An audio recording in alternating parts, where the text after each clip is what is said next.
가시고 자비로우신 아버지 하나님, 은혜를 감사합니다. 오늘도 저희를 사랑하셔서 이전에 불러주시고 하나님께 예배케 하심을 감사합니다. 찬송을 드렸고 기도를 드렸습니다. 시간 생명의 말씀을 받습니다. 마음을 열고 믿음으로 받아 영의 양식을 삼게 하시고 오늘도 말씀으로 말씀하시는 하나님의 음성을 듣는 은혜를 주시옵소서. 거룩한 성령 하나님의 교통하심이 함께 하심에 감사를 드리며 예수님 이름으로 기도합나이다. 아멘. 할렐루야. 네, 오늘 호세아 6장 1절로 6절의 말씀으로 함께 은혜를 나누십시다. 우리가 예배를 이제 매주마다 드리죠. 또 새벽마다 예배를 드립니다.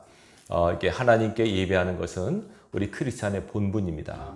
마땅히 드려야 되는 것이고, 왜냐하면 또 이제 더 깊이 보면 예배를 통해서 우리는 은혜를 받습니다.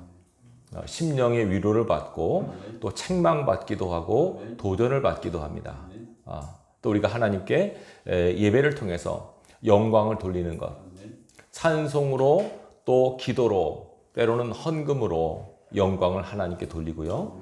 또 돌린 만큼 하나님께서 말씀으로 우리에게 은혜를 끼치십니다. 이 시간 여러분들이 말씀으로 하나님의 은혜를 받기를 주님의 이름으로 축원합니다. 예, 은혜는 받으셔야 됩니다.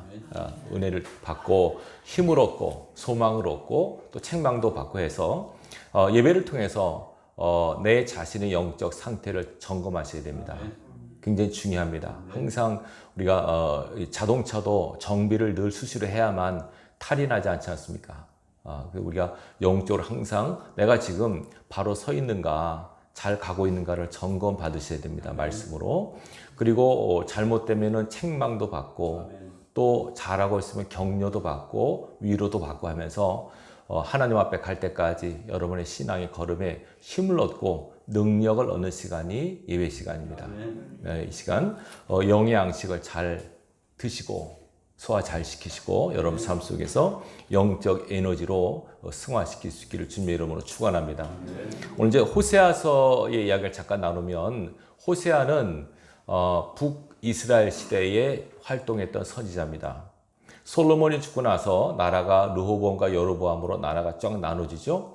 북이스라엘과 남쪽 유다로 나눠집니다.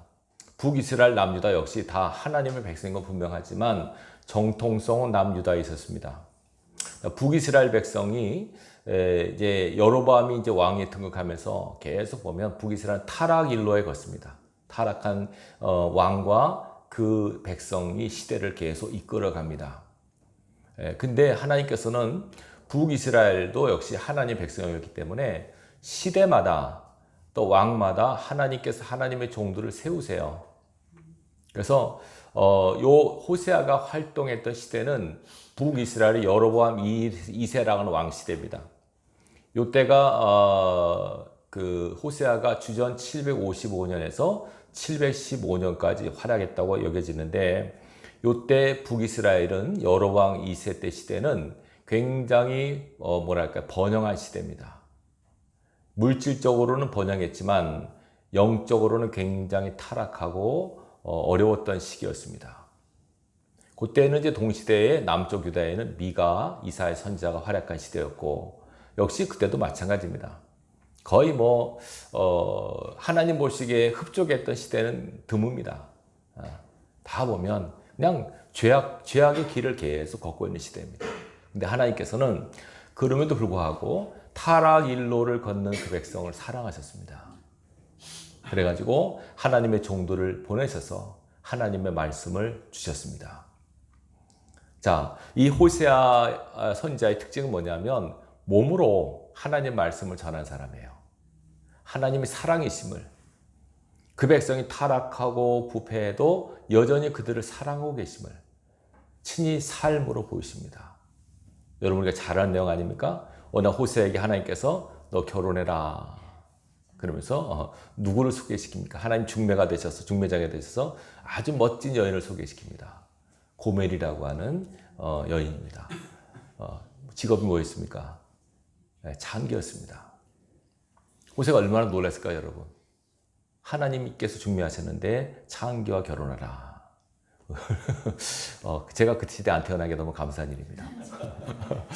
이건 어떡합니까, 이거? 하나님, 이게 지금 뭔 말입니까?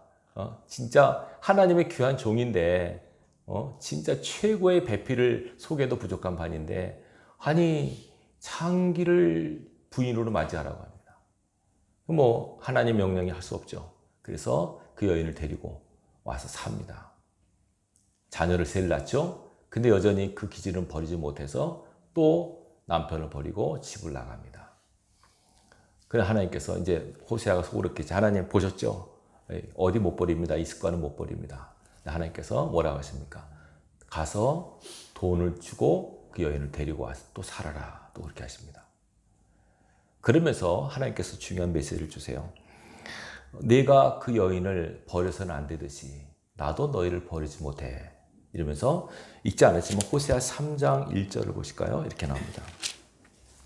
호세아 3장 1절 1259페이지입니다.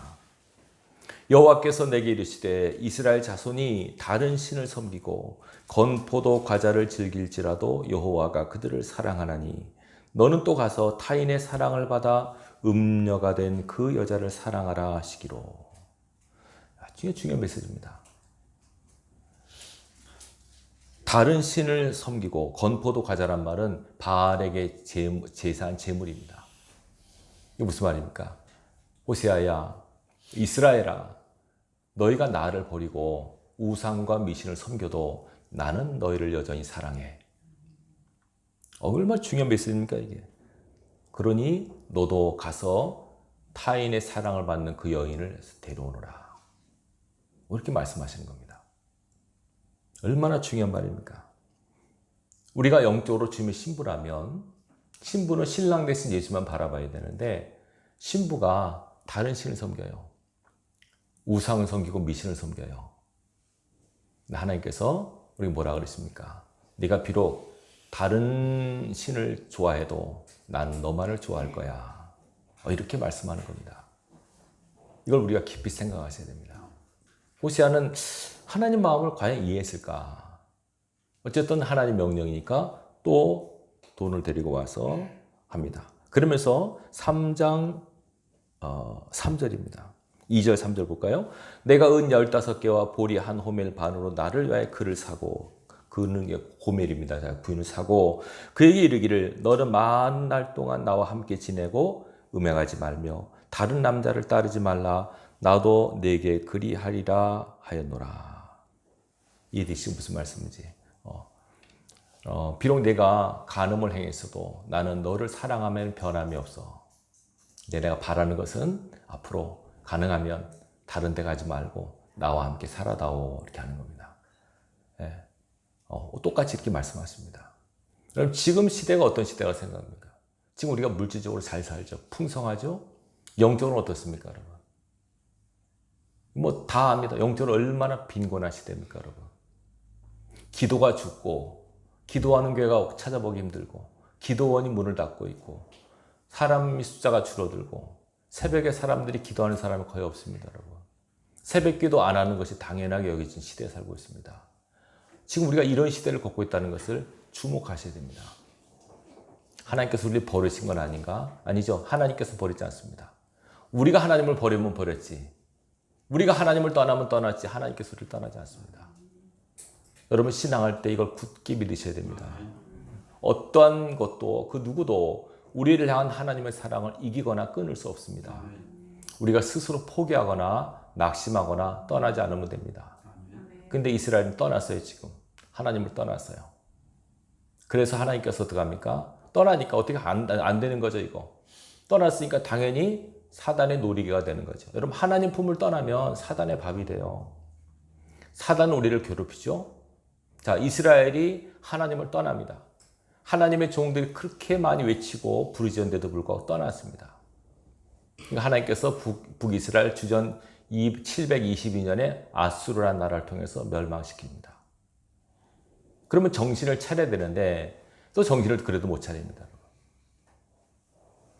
그래서 지금 오늘 6장에는 자, 이렇게 하나님의 징계 채찍을 맞아서 이런 꼴이 된 이런 비참한 처지가 된 이스라엘 향한 하나님의 메시지입니다. 1절을 보실까요? 뭐라고 하시는가? 오라 우리가 여호와께로 돌아가자. 여호와께서 우리를 찢으셨으나 도로 낫게 하실 것이요 우리를 치었으나 싸매어 주실 것이라. 하나님께서 말씀하십니다. 호세아를 통해서 말씀하십니다. 여러분들이요 하나님께로 돌아오십시오. 하나님께 돌아가십시다. 우리가 너무 멀리 하나님께로부터 떠나 있었습니다. 다시금 하나님께로 돌이키십시다. 우리가 죄를 범해서 하나님께서 우리를 찢으셨지만 낫게 하실 것입니다. 우리가 범죄함으로 하나님 우리를 치셨지만 다시 싸매어 주실 것입니다. 하나님께로 돌아가십시다. 라고 선포를 합니다. 여호와께서 이틀 후에 우리를 살리실 것이고 셋째 날에 우리를 일으키시리니 우리가 그 앞에서 살 것이다. 잠시 후면 우리가 주님께로 돌아가기만 하면 우리가 다시 살아나고 회복될 것입니다. 소망적인 메시지를 줍니다. 이것이 나중에 예수님의 부활을 상징하는 메시지가 됩니다. 3일 만에 다시 일어날 것이다. 주님께로 돌아가기만 하면 다시 살고 회복이 되고 일어나게 될 것이다 라는 말씀을 하고 계십니다. 그래서 3절입니다. 그러므로 우리가 여호와를 알자. 힘써 여호와를 알자. 그의 나타나심은 새벽빛같이 어김없나니 비와 같이 땅을 적시는 느낌비와 같이 우리에게 임하시리라 하니라. 하나님의 은혜는 일정하고 변함이 없다고 말씀하십니다. 돌아가기만 하면 되는데, 그죠? 왜 못 돌아갑니까? 하나님을 아는 지식이 없기 때문에. 아주 간단하게 말합니다. 하나님을 모르기 때문에. 하나님께 대한 무지가 이런 비참한 현실을 초래하게 됐다고 말합니다. 이거는 여러분 옛날이나 치면 똑같습니다. 여러분 하나님에 대한 지식을 갖고 계십니까? 우리가 하나님을 안다고 생각할 때 일단 하나님의 존재에 대한 인식, 그죠? 하나님은 계시다라고 하는 거, 또 하나님은 전능하시고 거룩하시고 영화로우시고 이런 지식, 좀 더 나가서 성경을 많이 읽고 암송합니다. 성경을 달달달달 암송합니다. 그렇게 아는 하나님에 대한 지식, 물론 다 필요하고 중요합니다. 근데 성경에서 말씀하는 하나님에 대한 지식, 하나님을 안다라고 하는 히브리어 야다라고 하는 거, 헬라어로 기노스코라고 하는 단어는 체험적인 지식을 말합니다. 어떤 글이나 들음을 통해서 얻어지는 그런 이론적 피상적 지식이 아니라 내 삶 속에서 경험되어지는, 경험을 통해서 얻어지는 지식을 말합니다. 하나님이 어떠한 분인가라고 하는 것을 삶의 현장에서 체험을 통해서 알아야만 그 지식이 살아있는 지식이 돼요. 그렇지 않으면 그냥 들어서 아는 지식은 물론 필요하죠. 그게 행동의 시발점이기도 하죠. 그러나 그것이 다는 아니에요. 성경을 읽으라고 제가 권면하고 가능 암송하라고 권면합니다. 그것이 힘이 되고 능력되는 건 사실이지만 그것을 많이 안다고 해서 하나님을 안다고 볼 수 없어요, 여러분. 여기 우리가 우에 빠지는 겁니다, 여러분. 조심하셔야 됩니다, 여러분. 예수님 당시에 예수님을 가장 핍박하고 미워했던 사람이 누구였죠? 바리새인, 사두개인, 장로, 서기관, 가장 성경을 많이 아는 사람들입니다. 율법에 통한 사람들, 도가 통한 사람들입니다. 근데 그들이 하나님을 몰라봤습니다. 지금은 어떻습니까, 여러분? 지금도 비슷합니다, 여러분. 하나님을 가장 모르는 사람들이 예수를 가장 오래 믿은 사람의 가능성이 아주 높습니다. 이걸 우리가 깊이 진짜 잘 생각하셔야 됩니다. 목사님들, 장로님들, 권사님들, 집사님들 예수를 오래 믿으면 믿을수록 이론적으로 보면 오래 믿으면 더 많이 알고 더 깊이 알아야 되는데 더 모른다는 거죠. 얼마나 아이러니한지 모릅니다, 여러분. 이 시대에는 여러분 영적 분별을 가지고 무엇이 옳은지 그른지 잘 분별할 수 있어야 돼요. 그냥 나는 교회 오래 다녔어, 예배 오래 드렸어, 이것 갖고 스스로 위안 삼으시면 안 돼요. 누가복음 15장에 보면 탕자의 비 여러분 아시죠? 아버지에게 두 아들이 있었어요. 작은 아들이 근데 아버지한테 돈을 달라 그래서 유산을 미리 받아가지고 다 나가서 허랑방탕에 다 써버리고 왔어요. 거지가 돼서 돌아왔어요. 아버지는 노심초사 늘 아들이 돌아오기만 기다렸는데 어느 날 아들이 거지가 돼서 돌아와요. 아들은 면목 없죠. 비참하겠죠. 근데 아버지는 개의치 않고 어떡합니까? 맨발로 뛰어가서 거지대 돌아온 아들을 끌어안고 입을 맞춥니다. 그리고 너무 기뻐서 잔치를 벌입니다. 죽었다가 살았고 잃었다가 찾았다. 잔치를 배설하자. 너무 기뻐합니다. 근데 그걸 본 큰아들이 아니 지금 아버지 뭐합니까? 쟤는 아빠 재산을 미리 다 가지고 다 탕진한 그런 놈입니다. 제가 완전 맞아주세요 아버지. 그래서 뭐랍니까? 저한테는 염소 한 마리 안 잡아주시는데 쟤한테 저기 단체가 웬 말입니까? 화가 이렇게 났습니다. 큰아들이. 그때 아버지가 막 말합니다. 예, 너 집까지 나와 함께 있고 내 것이다 내 것이야. 내 동생은 근데 내 동생 죽었었잖아. 잃었던 아들 아니야. 다시 돌아왔잖아. 살았다는 것 하나가 얼마나 기쁜 일이니. 그러면서 아버지가 그 아들한테 큰아들한테 이렇게 조언하죠. 잘 보십시오 여러분. 거리상으로는 작은 아들이 아버지와 떨어져 있었어요. 물리적으로는. 그죠? 큰아들은 늘 아버지와 함께 있었어요. 영적인 거리는 어떻습니까? 영적으로 작은 아들은 이제 아버지와 가까워졌어요. 근데 큰아들은 영적으로 멀어요. 이해되시겠죠? 큰아들은 유대인을 상징해요. 서기관, 종교 지도자들. 작은 아들은 당시 타락했다고 여겨진 죄인이라고 여겨진 세일이 창기, 병자들 뜻을 그런 사람을 상징해요. 오늘날 여러분 교회에서 예수 오래 믿었는데 신앙 오래 했는데 그거 중요한 게 아닙니다. 영적으로 하나님과 마음의 거리가 먼 분들이 많아요. 마음의 거리가 멀어요. 거리가 멀면 그렇죠? 당연히 하나님과의 관계가 멀어졌다는 것은 하나님을 아는 지식에서 멀어지는 거죠. 하나님을 모를 수가 있습니다, 여러분 우리가. 그래서 여러분 굉장히 우리가 항상 조심하셔야 됩니다. 그러니까 하나님 앞에 여러분 기도할 때 주여 나는 모릅니다. 알게 해주십시오. 깨닫게 해주십시오. 말씀해 주십시오. 제가 듣겠습니다. 라는 자세로 하셔야 됩니다. 저는 굉장히 조심합니다. 저는 나름대로 목사니까 성경 많이 보고 많이 연구하잖아요. 아무래도. 근데 진짜 연구할수록 모르겠어요. 하나님에 대한 지식이 너무 딸려요. 옛날에 어느 수도사가 성 안토니라는 수도사가 맨날 이렇게 기도했대요. 기도하니까 제자들이 도대체 우리 스승님 맨날 무슨 기도하나 들어보니까 이런 기도할 때 하나님은 누구시고 나는 누굽니까? 하나님 도대체 누구세요? 난 도대체 누구죠? 맨날 이 기도하더래요. 그러니까 제자들 아니 무슨 스승님 무슨 그 기도하십니까? 하나님은 알면 알수록 모르는 분이야. 나도 모르겠어 내가 누군지. 여러분 자신이 누군지 아십니까? 우리 안다고 하죠 나는 문상기 나이가 몇 살 어디생. 그건 내가 아닙니다 여러분. 자기라고 착각합니다. 바울도 이걸 나중에 깨닫죠. 자기 속에 또 하나의 내가 있는 걸 봐요. 도대체 어느 게 나지? 하나님의 뜻대로 살려고 하는 게 나은가? 죄악을 지려고 하는 게 나은가? 어느 게 나지? 옛날 쇼펜하우어가 그렇지 않아요? 촛불을 끼고 가다가 불을 다 꺼뜨리니까 누구요? 그러니까 글쎄요 저도 지금 제가 누군지 생각하고 있는 중입니다. 자기가 자기를 안다는 거. 그래서 여러분 칼빈 장로교를 만든 칼빈이 27살 때 기독교 강요라는 책을 썼어요. 챕터 1 첫 장이 뭔지 아십니까? 하나님을 아는 지식입니다. 하나님을 모르면 아무것도 모른다. 하나님을 알 때 비로소 나를 알고 저를 알고 세상을 안다고 말합니다. 여러분들이 하나님을 아는 지식을 갈구하셔야 됩니다. 말씀하지 않습니까? 오늘 읽지 않았지만 4장 호시아 4장 6절에 뭐라고 하십니까? 하나님께서 내 백성이 지식이 없음으로 망하는도다. 이게 무슨 말입니다. 똑같습니다. 오늘날도 내 백성이 하나님의 백성들이 크리스찬들이 하나님을 몰라서 예수를 몰라서 망하는구나. 망하고 있습니다. 많은 지금. 왜 쇠락의 길로 걷고 왜 이렇게 점점점 파리해지고 나약해지고 힘이 없어집니까? 교회와 하나님의 백성들이.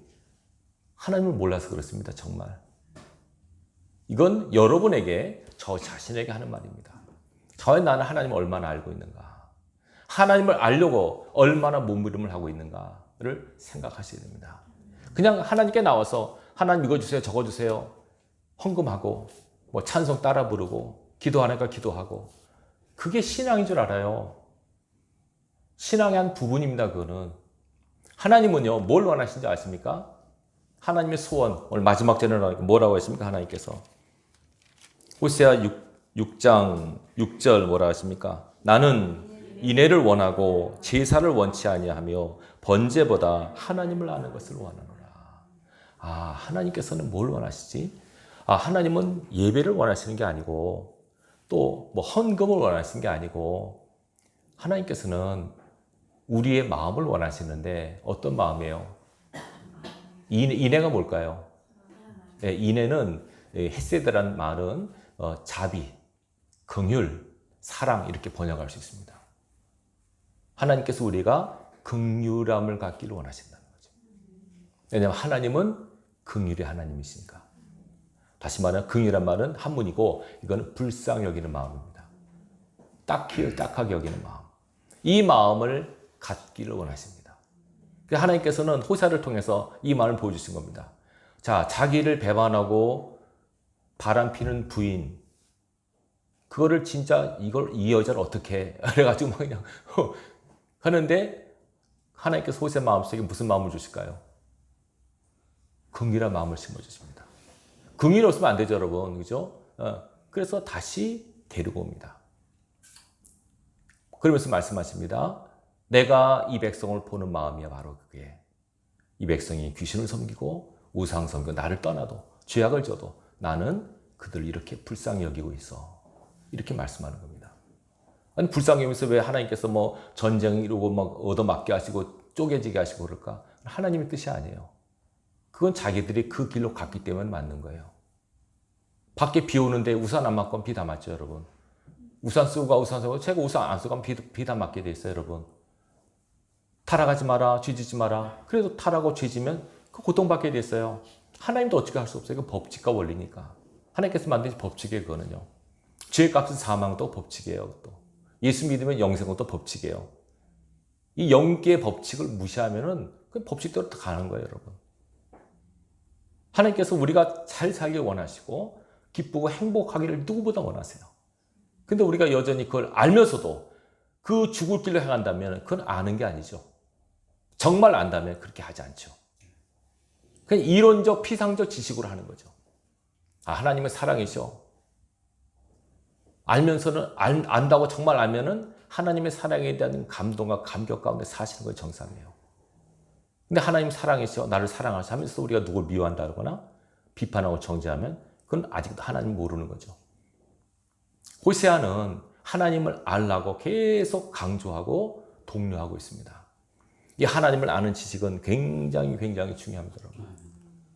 나는 과연 하나님을 얼마나 알고 있는가? 자, 하나님께서 이 땅에 당신을 계시하는 최고의 계시자로 보낸 분이 예수님이십니다. 하나님을 아무도 볼 수 없어요. 본 자도 없고. 근데 예수님께서 나를 본 자는 아버지를 보았다. 이렇게 말씀하세요. 그리고 예수님의 말씀은 누구 말씀이에요? 하나님의 말씀이죠. 그래서 우리가 예수님을 안다는 것은 하나님을 아는 것과 똑같고, 예수님을 알기 위해서 우리가 뭘 해야 됩니까? 일단 여러분들이 예배를 드리시고 성경 읽고 기도하고 하나님을 알기 위해서 거룩한 몸부림을 하셔야 됩니다. 영적인 갈금, 영적인 갈급함, 영적인 간구함이 우리 가운데 있어야 됩니다. 우리는 너무 그런 데서 그냥 신앙을 취미처럼 신앙을 그냥 뭐 삶의 한 부분으로 여기는 경우가 많아요. 처음에 그렇게 시작할 수 있죠. 근데 그렇게 해서는 안 됩니다. 하나님께서는 우리가 그 정도 신앙에 머무르기를 원치 않으세요. 이거 욕심 아닙니다, 여러분. 너 사랑하니까 너도 나만 사랑해. 그거 욕심입니까? 남편이 부인한테 여보 나만 사랑해줘. 욕심입니까? 꼰대짓입니까 그게? 딴 남자도 사랑해도 괜찮아. 이 남자 저 남자 만나도 괜찮아. 아랑 넓은 남편입니까? 그건 아니죠, 여러분. 이건 여러분들이 잘 아시고 하나님은 우리에게 내가 너를 사랑하니까 너도 나만 사랑해줘. 계속 이걸 우리에게 강조하고 계십니다. 그리고 내가 너를 사랑하니까 내가 겪는 모든 사건과 일들도 다 내 사랑 안에 있다는 것을 네가 믿어줘. 이걸 우리가 말씀하시고. 근데 우리는 그냥 현실적인 삶의 감각에 너무 예민해 있어가지고 돈이 좀 없거나 몸이 좀 아프거나 뜻대로 잘 안 되면 하나님 나 미워하시는 거 아닌가? 하나님이 나 떠나신 거 아닌가? 막 그런 생각이 막 휘두르는 거죠. 그게 바로 사단의 생각이에요. 거기에 휘둘리거나 거기에 휩싸이면 지는 거예요. 저는 이런 생각이 들어요. 아니, 하나님께서 그냥 아예 그냥 한꺼번에 딱 하나님을 경외하는 마음을 다 심어주시지. 뭐 이렇게 막 애걸하고 복걸하고 이렇게 막 그렇게 하시나? 얼마나 편해요, 그러면. 하나님의 백성들에게 내가 다 성령을 다 주마. 나만 섬기게 될 거야. 이렇게 하면 얼마나 편해요. 전도할 필요도 없고, 그냥 다 얼마나 좋아요. 근데 그렇게 안 하세요. 왜 그러실까요, 여러분? 하나님 우리가 로봇 되기를 원하지 않고 인격체, 자유의지를 가진 인격체로서 상대하기를 원하시는 거예요. 하나님을 섬길 수도 있고 떠날 수도 있고 내 자의로 자발적으로 하나님을 섬기는 자가 되기를 원하세요. 그런 자와 하나님 사귀고 교통하기를 원하세요. 그냥 무슨 마취주사 나가지고 그냥 약 먹여가지고 나만 쫓는 그렇게 되기를 원하지 않으세요. 그래서 하나님께서는 막 호소하시고 애통해 하시고 사정하시고 때로는 비셔서 우리가 하나님을 섬기도록 계속 우리에게 권고하시고 권면하시는 거예요. 그 옛날 그랬듯 지금도 똑같습니다, 여러분. 지금도 계속 하나님께서 하나님의 종들을 통해서 돌아오라고 하십니다. 돌아오라. 내게로 돌아오라. 멀리 간 너희들이여 내게로 돌아오라. 여러분, 하나님께로 우리 마음을 돌이킨다는 것은 영적 거리를 좁히는 건데 영적 거리는 여러분들이 하나님을 향하여 마음을 여셔야 돼요. 이게 중요합니다. 예배 시간에 말씀을 들을 때 마음을 여셔야 돼요. 마음을 닫고 있으면 안 됩니다, 여러분. 마음을 열고 하나님 말씀을 받아들이십시오. 말씀이 내 안에 들어와서 거하고 역사할 수 있도록 하나님의 말씀을 사모하시고 마음을 여십시오. 오늘도 많은 성도들이 주께서 계속 마음을 두드리시는데 마음을 딱 닫고 있어요. 반응을 안 해요. 그냥 딴 생각하고 졸고 딴 생각 그래 마음이 안 열려요. 그러니까 얼마나 문 밖에 서서 우리 문을 녹화하시는 주님을 상상해 보셔야 돼요. 여러분 문 밖에 서서 여러분이 마음을 열기만 기다리고 계신 주님을 생각하셔야 돼요. 언제까지 그 주님을 세워놓으실 거예요, 여러분? 말씀으로 마음을 두드리실 때 마음을 여셔야 돼요. 내가 너에게 들어가 너와 더불어 먹고 마시고 함께 있기를 원해. 신랑 되신 예수님께서 신분을 우리에게 이렇게 녹화하고 계시는 거예요. 그러니까 우리가 이거를 영적 감각이 죽었으니까 이걸 못 느끼죠, 그냥. 그냥 와서 그냥 맨날 구하기만 하는 거죠. 그분의 소원과 뜻과는 상관없이 내 소원대로 이루어지길 바라는 거예요. 적어도 의식이 있으면 내가 이렇게 하고 싶은데 하나님 뜻은 어떠세요? 이렇게 하는 게 맞아요? 이렇게 할까요? 저렇게 할까요? 라고 여쭙는 게 당연한 거 아니에요? 그것도 없어요, 우리는 그냥. 주시옵소서, 주시옵소서. 목숨 걸고 기도하고 막 철야까지 해요. 응답 없으면 이거 아니네. 이렇게 돼버린 거예요. 그런 사람 얼마나 많은지 몰라요, 여러분. 열심도 중요하고 충성도 중요하지만 바른 관계 속에서 이것이 되어져야 돼요. 하나님과 인격적 관계가 먼저 세워져야 돼요, 여러분. 예수님과 나와 인격적 관계가 세워지지 않으면 하나님을 그냥 우상 섬기듯이 섬기는 거예요. 하나님께서는 비나이다 이렇게 하는 하나님이 아니에요. 하나님은 신이시지만 저게 어떻게 신이 될 수 있나? 어떻게 신이 될 수 있나? 어떤 분이 이런 얘기를 했대요. 어떤 철학자가 나는 예수를 왜 믿게 되냐? 너무 말이 안 돼서 예수 믿는데요. 어떻게 하나님이란 분이 전지전능한 분이 어떻게 사람이 돼서 가장 무능한 자가 될 수 있나? 이해가 안 된다는 거죠.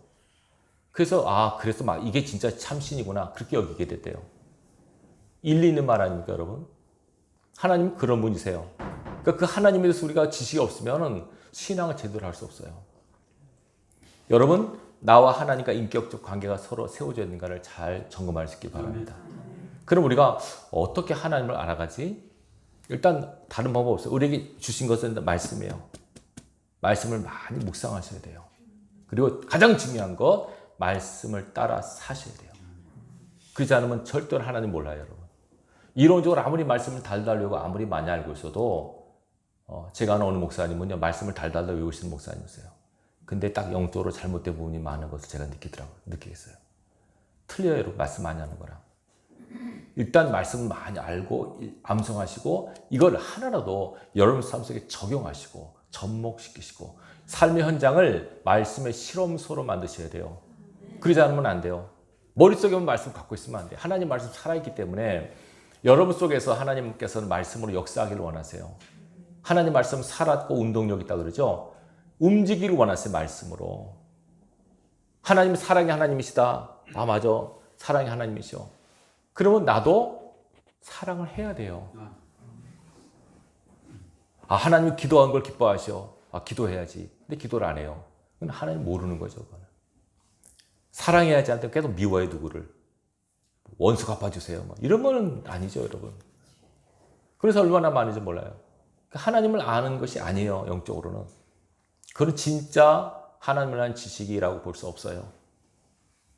하나님을 정말 안다면, 알기를 원하신다면 하나라도 여러분 삶 속에서 구현해 보세요. 실천해 보세요. 그래서 설교는 많은 말이 필요 없어요. 딱 하나만이라 여러분이 딱 붙들고 그 말씀 붙들고 씨름해 보세요. 반드시 하나님 역사하시게 되어 있어요. 은혜를 사모하고 갈구하는 자에게 왜 하나님 응답 안 하십니까? 너희가 나를 찾고 찾으면 나를 만날 것이다. 우리가 찾지 않잖아요, 그냥. 내 손만 빌고 내 뜻만 아뢰겠는데 바쁘죠, 우리가. 하나님을 찾고, 하나님 누구세요? 도대체 나에게 내가 뭘 어떻게 할까요? 거룩한 질문을 통해서 하나님 영적 교감을 이뤄보세요. 반드시 하나님께서 말씀하시고 응답하시게 되어 있어요. 하나님께서 어떤 분이신가? 가장 우리가 쉽게 아는 것은 하나님은 공의 하나님이고 사랑의 하나님이다. 자, 여러분 정말 하나님의 공의 하나님이라는 걸 믿으면 여러분 의의 하나님이라는 걸 믿으면 여러분 불의를 향할 수 없어요. 거짓말, 또 부정, 부패 이런 거 용납해서도 안 되고 여러분들이 그거를 좋아해서도 안 되고 아시겠죠? 여러분 하나라도 행해서는 안 돼요. 슬쩍서 거짓말하고 속여 먹으려고 그러고 대충대충 하려고 그러고 하나님께서 뭐라고 하시냐면 나는 공의 하나님 때문에 너희가 행한 대로 갚아. 심은 대로 거두니까 이걸 알고 있어. 이 지식도 굉장히 큰 지식이에요. 정말 예수 믿는 사람이 하나님께서 공의 하나님이다라고 알면 죄를 무서워서 못 지죠. 몰라서 질 수 있지만 이거 죄인지 몰라서 질 수 있지만 알고는 죄를 못 집니다. 근데 많은 사람들이 알고도 죄를 막 짓습니다. 그리고 더 안타까워서 회개를 안 합니다. 영적으로 죽었기 때문에 그렇습니다. 그 사람들은 그대로 하나님께서 행하도록 갚으실 것입니다. 여러분들이 공의 하나님을 알면은 여러분들이 피해가 되고 손해가 돼도 이거 하나님 뜻이지. 여러분들이 진실하게 정직하게 사셔야 돼요. 정말 하나님 살아계신 걸 믿으면 그렇게 하는 게 바른 거 아니겠습니까? 그것이 하나님을 아는 지식이죠. 그렇지 않고 하나님은 공의 하나님이시면서 자기가 불의대로 행하면은 말이야. 그거는 하나님 모르는 겁니다. 그리고 하나님 사랑의 하나님이라고 정말 알고 계시죠, 여러분? 그럼 뭡니까? 하나님이 사랑이셔. 그러면 일단 나는 하나님의 사랑을 믿으셔야 돼요, 내가. 하나님이 사랑이셔, 나를 사랑하셔. 피상적으로 알고 있으면 안 됩니다, 여러분. 사단은 그 지식이 거짓이라고 자꾸 우리 뇌 속에 집어넣습니다. 아니야, 너 하나님 너 안 사랑하셔. 넌 하나님께서 좋아하지 않으셔. 너 네 행색을 봐, 네 몰골을 봐.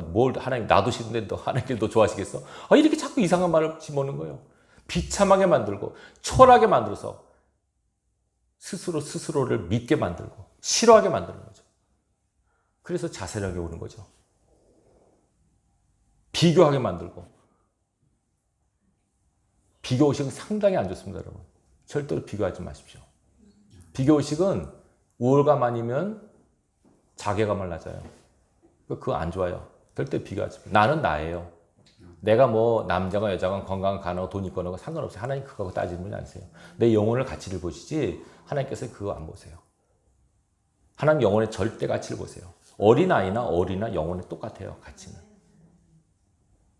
박사나 아니면 죄송합니다. 이렇게 허드렛 일 하는 사람이랑 영혼의 가치는 똑같아요. 우리는 박사기 때문에 귀하고 허드렛 하니까 무시하거든요. 그렇지 않아요. 하나님은 그렇지 않으세요. 한 영혼의 가치는 똑같아요. 이걸 우리가 너무 사단이 그렇게 자꾸 비교를 통해서 우리를 스스로 비하하게 만들고 초라하게 만들고 비참하게 만들어서 나는 살 가치가 없어. 살고 싶지 않아. 이런 생각이 들게 만들고 맨날 남 보고 스스로 자괴가 만들고 또 그가 또 형통하게 되면 또 교만하게 만들어서 무시하게 만들고 우습게 하는 거 이거 다 교만의 영 사단의 뿌리입니다. 이것들은 정말 거듭난 크리스찬들은요 사랑의 마음이 있으면 그런 거 안 봅니다. 다 그리스도의 마음으로 봅니다. 사람을 볼 때 주님의 마음으로 봅니다. 더 연약한 사람, 약한 사람 더 불쌍한 마음을 봅니다. 이것이 하나님의 마음입니다. 이걸 우리가 놓쳐서는 안 됩니다. 예수님이 말씀하셨죠. 너희가 나를 사랑하면 내 계명을 지킨다고. 계명을 지킨다는 뭡니까? 예수님의 계명이 뭡니까? 내가 너희를 사랑한 것을 너희도 사랑해야 돼. 오늘날 이것이 너무 없습니다. 교회나 세상에 너무 없습니다. 주님께서 우리에게 빛과 소금이라고 하셨잖아요. 세상에서 뭘 통해서 하나님의 사랑을 나타낼까요? 하나님 살아계심을 나타낼까요? 물론 돈 많이 해서 좋은 일 하는 것도 좋죠. 근데 그거는 그렇게 선한 영향을 못 미칩니다. 여러분이 희생을 하셔야 됩니다. 일단 세상에서는 돈 많이 내면 희생했다고 보는데 그것보다는 우리가 몸으로 삶으로 희생해야만 사랑의 열매가 맺힙니다. 성경은 항상 희생이 최고라고. 희생은 십자가의 희생 아닙니까? 희생을 통해서 열매가 맺히는 거예요. 희생 없이는 열매가 안 맺게 돼 있어요. 뭐든지. 하나님의 밀이 땅에 떨어져 죽어야만 열매 맺는 것이 복음의 원리예요. 그렇죠? 어느 지역에서 어느 나라에서 복음의 꽃이 피었다. 그 전에 먼저 그 누군가가 희생의 씨를 뿌렸기 때문이에요. 십자가가 심었기 때문에 거기서 열매가 맺힌 거예요.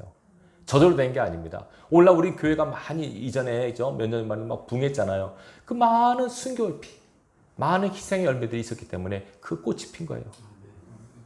앞날에 앞으로 우리가 교회 부흥을 원하고 많은 대추수의 열매를 원하면 우리가 눈물의 씨를 뿌리셔야 돼요. 희생의 씨를 심으셔야 돼요.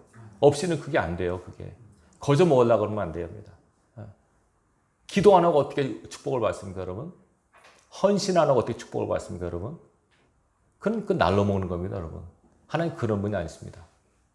이걸 여러분 깊이 아셔야 됩니다. 하나님 아는 지식으로 우리가 가득 찰 때 삶에서 하나님의 영광을 드러낼 수 있습니다. 하나님께서 딱 소원하십니다. 나를 좀 알아다오. 내게로 와서 나를 좀 알아다오. 내가 어떠한 존재인가?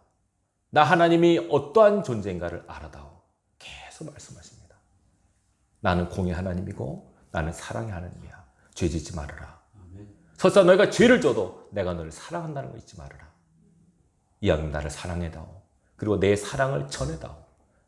내가 이렇게 사람들을 사랑한다는 걸 너희가 알려다오. 예수를 보내셔서 큰 메시지를 주신 거예요. 내가 너희가 구원받기를 원하고 너희가 살아나기를 원하고 영생 얻기를 원해. 사단에게 속지 말아라. 악한 영에 휘둘리지 말아라.